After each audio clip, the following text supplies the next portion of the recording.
millions of tons of food and textile waste are generated in the European Union. But the mantra of reduce, reuse and recycle to promote the circular economy, like we see in this centre, does not seem enough to drive real change. There was a recent agreement to revise the Waste Framework Directive, but critics say that is not ambitious enough.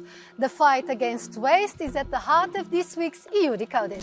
Around 60 million tons of food waste are generated in the EU every year, causing economic losses of €132 billion.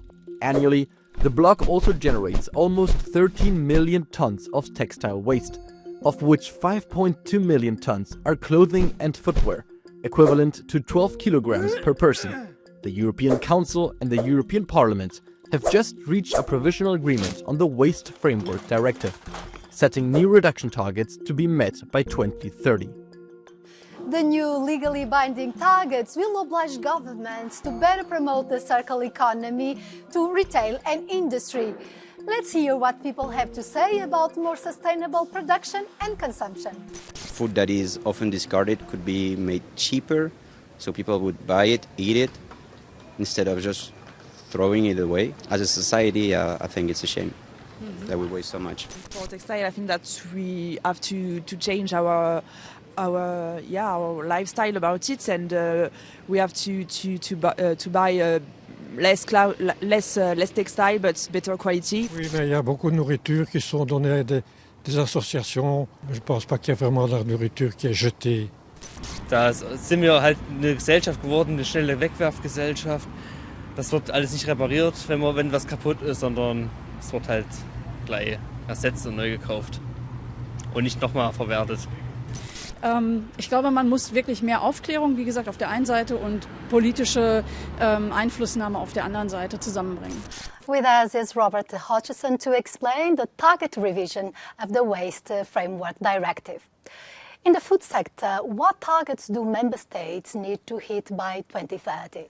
So there are two targets they have to hit by the end of 2030. There's a 30% target for reduction of food waste in retail, supermarkets and so on, in restaurants and catering, and households. There's a separate target of 10% which applies to the manufacture of foods and the processing of foods, so before it reaches supermarket shelves.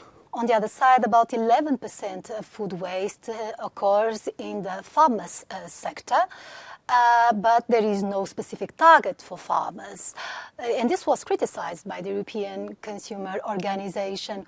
Why were they exempted from this? One of the problems is that farming has become a very hot political potato in recent months. The European Parliament originally wanted to have a review by the end of this year with a possible target for what they call primary production, which is farming, to be put in place. In the end, when the negotiations were finished, we're left with a review clause, which means by the end of 27, they'll review the way the whole system is working and then decide if there is any scope to extend it to the farming sector. And in the textile sector, there are no specific targets to be met. Instead, they will be covered for the so-called extended producer responsibility regime. What is this about? And it basically means that if you want to sell clothes, you have to pay a certain fee as well, which is theoretically then channeled into the collection and sorting and recycling of clothes once they get to the waste stage after use. So individual countries will have leeway to increase those fees in the case of fast fashion based on ideas about how clothes are marketed and how long they're intended to be worn. And if they meet certain requirements, then they can increase the fees for, companies that produce what are sometimes regarded as disposable clothes or throwaway clothes. Some member states are performing better at reducing waste. Some of the best mechanisms for donating food that is still safe to eat can be found in Belgium, the Czech Republic, France, Italy, Luxembourg, the Netherlands, and Portugal. There's also a proposal for textiles to be classed alongside plastics and electronics in an international treaty, aimed at preventing transfer of hazardous waste to less developed countries. This is supported by Austria, Denmark, Finland, France and Sweden. With us is Green Danish lawmaker Rasmus Nordqvist, shadow rapporteur on this directive. How confident are you that these new targets for food waste are going to make a real change when they seem to be less ambitious than what the UN and activists are demanding? I mean, you can always go in and say, yes, we could have done more, but I think with these targets, we're going to see concrete action in the member states. And food waste is a huge problem when you look globally at the need for food. Everybody can see it makes no sense to throw out good food.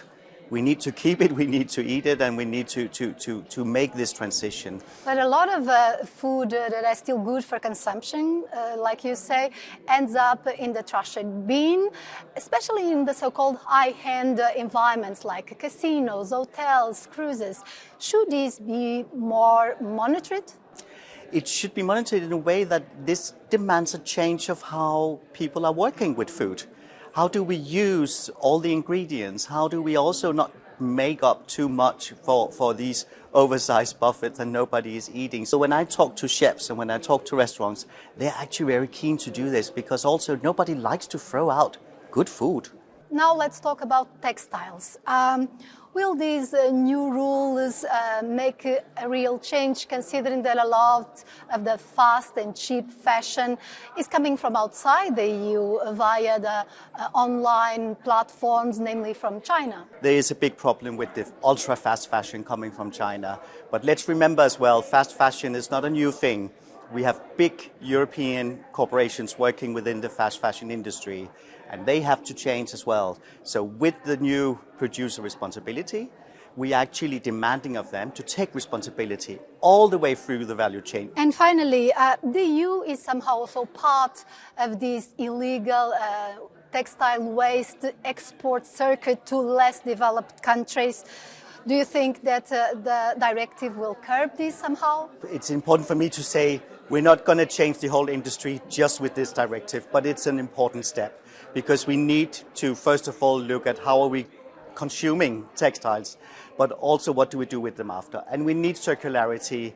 That's the next step, is also to make demands on how much circular economy is within fashion industry, but that's one of the next steps. Foods and textiles are two European industries that need to adapt the most to the Green Deal. But it's not just about the production methods to reduce natural resources and polluting gas emissions. Developing new approaches to the waste culture, like we see here in this neighborhood compost, is a big part of the challenge.